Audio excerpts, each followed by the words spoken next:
2024 has some terrible movies, and there was a lot, but these are my top 10. But before going into the top 10, let's have some honorable mentions that didn't make the top 10 worst films of the year. Like with these films, they're still pretty bad, but they're just not the bottom 10. As we got Madam Web, Atlas, and Rebel Moon Part 2. Like I mentioned, these films didn't make the top 10 worst films or the bottom 10 worst films. They're bad, but they didn't make that list. Well, they almost did. So, let's start. In last place at number 10 is Trigger Warning. I like Jessica Alba, I like action films, but this film just ain't it.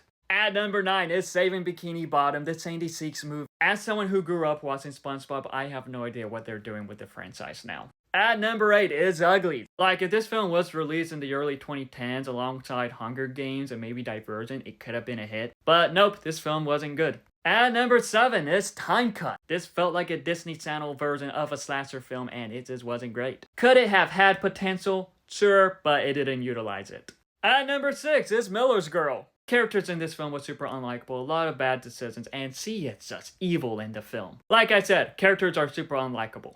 At number 5 is Mother of the Bride, and this kind of felt like one of those cliche Hallmark films. Not good. At number 4 is Woody Woodpecker Goes to Camp. Kids may enjoy this, but adults are gonna hate it. At number 3 is Megamind vs. Doom Syndicate. And for years, I would have loved a Megamind sequel, but this just wasn't it. Animation didn't look good, the voice acting was off, and this was pretty much like a TV movie to set up for the series that they were doing. Why couldn't they just give us a good Megamind sequel, and maybe a sequel to Monsters vs. Aliens? At number 2 is Unfrosted. This film was just super unfunny, a waste of this talent, and it is just terrible. But the worst film I watched for 2024 is Mickey's Mousetrap, or Mousetrap. Like with this film, they wasn't even trying, and it was pretty much similar to that Winnie the Pooh film last year. Overall, those are the worst films I have watched for the year. Of course, there are more, but those are the top 10. But what are the worst films for you? What is the worst film you have watched? Let me know in the comments below, and follow me for more.